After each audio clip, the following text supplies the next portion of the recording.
Okay, so what have you written so far? Just the description. The definition? Yeah. Say it. Benevolent. Having a No, desire. what? Say the word definition. Having a desire. No, say the word definition. Say definition.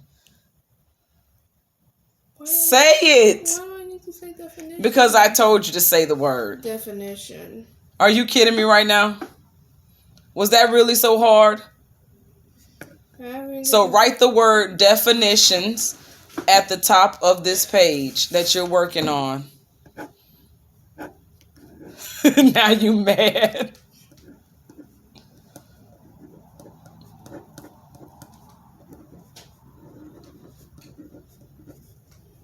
Okay. Definitions. Say it.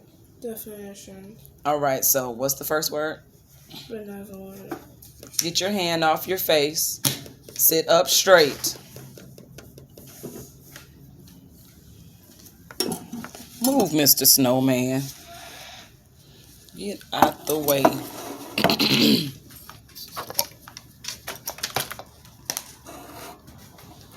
What's the word? Benevolent. Why you gotta say it like that? Now, what's the definition of benevolent? Having a desire to do good. Having the desire to do good? Mm-hmm. Okay, so how would you use the word benevolent in a sentence?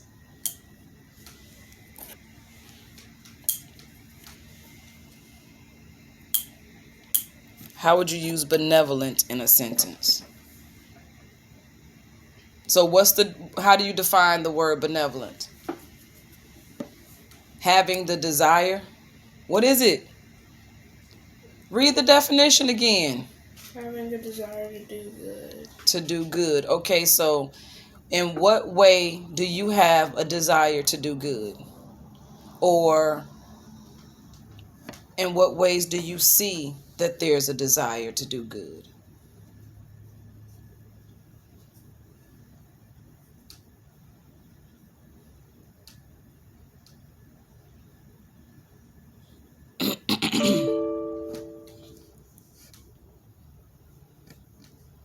Do you know what that means? What?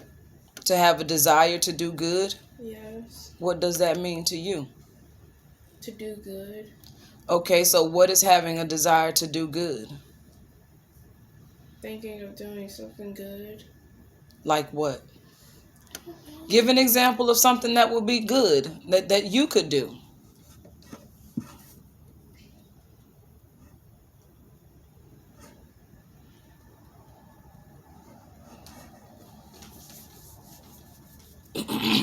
What kind of act is a good act?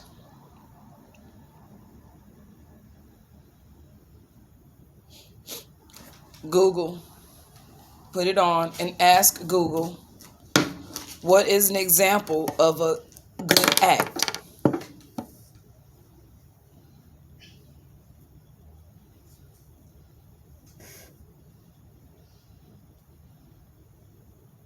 Speak it.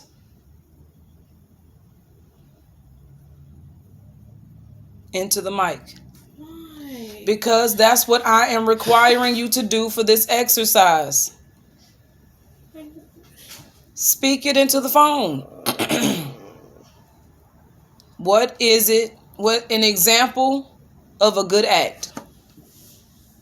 An example of a good act.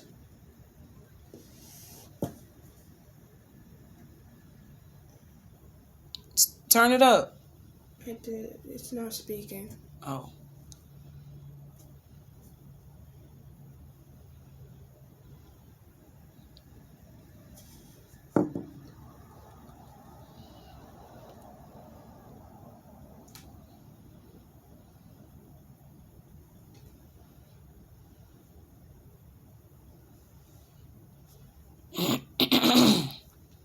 So what is it? How to write an act essay. How to write an act essay. No. What are good actions? None of that is coming up. Ask this question. What are good actions?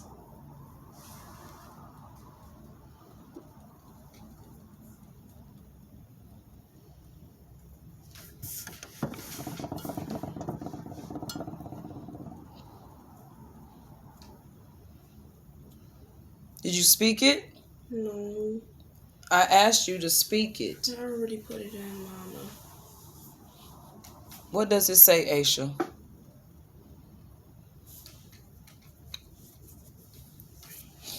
Helping someone cross the street. Is that a good action? Yeah. That's something you could have thought of all on your own. Putting the shopping carts back where they're supposed to be and not leaving it in the street. That's a good action, right? That's an act of benevolence. That is a benevolent act, right? If you see something on the ground, you pick it up. That's a benevolent act, an act of kindness. To clean your room, to help your sister where she may need some assistance instead of being upset with her. That is a benevolent act. So when you thinking about what the word is, associated with yourself and what's around you, because you already have a common sense of things, right? But if you don't identify with the common sense of things because you're not thinking, then you can become separated and detached from what is real, right? So then it becomes hard to associate with a word like that to put it in a sentence for yourself because you're so detached from those acts, right? So when you learn words like that and you put them into perspective, which is one of your words, then you have a better understanding of it. Now, how could you use the word benevolent in a sentence?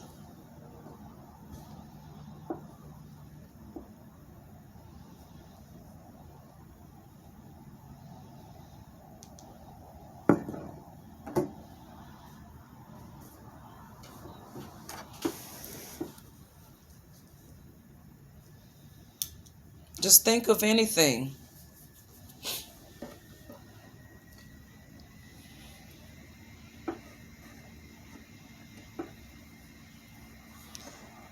Cleaning the cat's litter is an act of kindness because it makes the whole house smell better.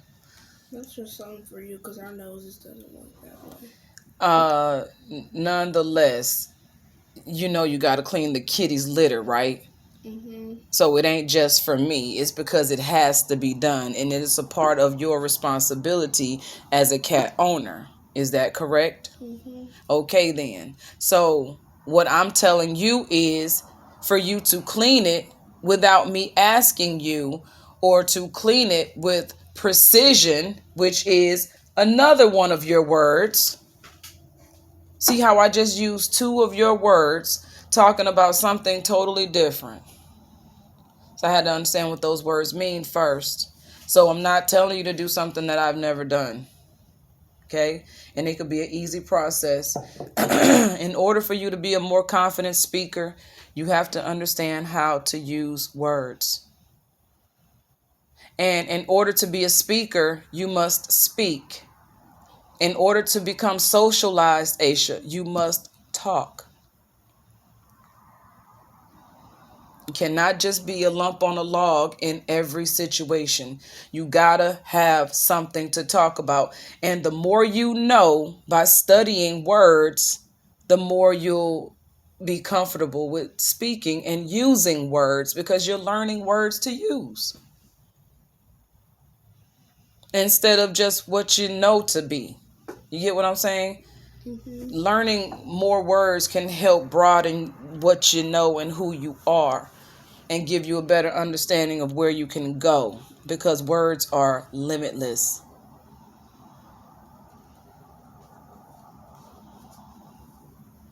So the more limitless you become, the further you can take yourself. So how could you use the word benevolent in a sentence?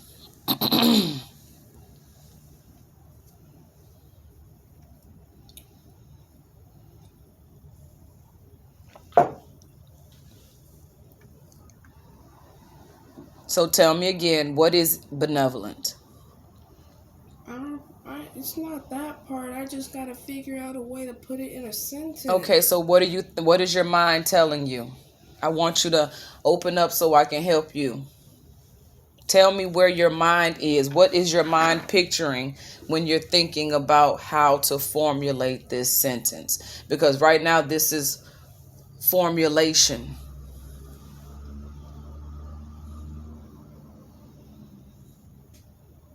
Do you feel like you won't get it right? You feel like you just don't know? Okay, so let's help. Okay, so I'm gonna pull up I'm gonna open up the computer. Let me see, because it's been taking so long. Hang on just a minute. And no, come on now, don't you start your mess.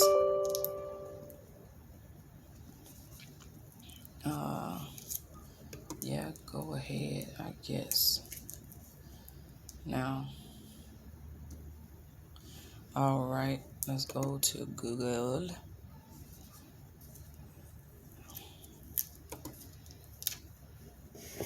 All right, I said let's go to Google. All right, now we want to use the word benevolent in a sentence. So I'm going to type, I could talk it to the mic.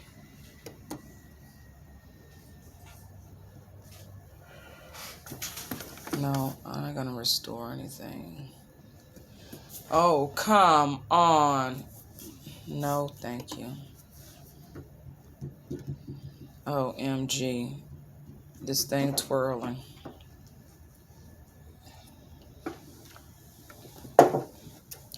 Okay, let's see what you do.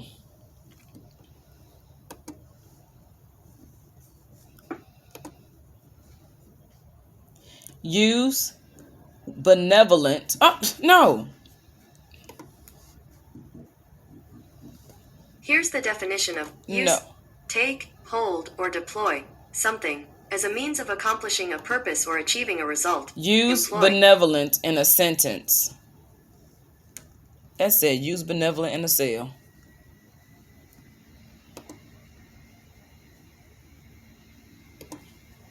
Use benevolent in a sentence. According to Sentences, your dictionary. Benevolent sentence examples. Long Cross Farm is reputedly haunted by a very benevolent spirit. The benevolent gentleman left a further sum of $5,000 to be divided among the poor. Their motives are not so benevolent. Okay, so benevolent is the act of doing good, right? Okay, so if you were to help someone across the street, an elderly woman across the street, that would be a benevolent act. So you could form a sentence by making a statement. If I were to help an elderly person across the street, that would be a benevolent act. And then you understand that that is an act of kindness, right? Okay, so you can use that sentence or that statement to express the word benevolent. Right, and what does it mean to be benevolent?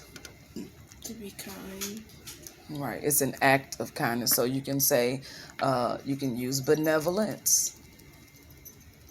That was the original word, but now that you know what benevolent is, you know that you could say it was an act of benevolence. Benevolence. Thank you. So do you feel... That's not it. What is it? Benevolence. You silly goose. Malevolence. Benevolence. Yeah. Yeah, see? Do you feel better about it now? A little bit? Well, let's see. Write it first. So just write it out and write it in your own way. and let's go from there. Deal? Mhm. Deal? Mhm. Oh my goodness. Now, classic case of ODD. We have been working through this for some time. I don't like to put labels on things, but I do. Yeah, you have been recorded, ma'am.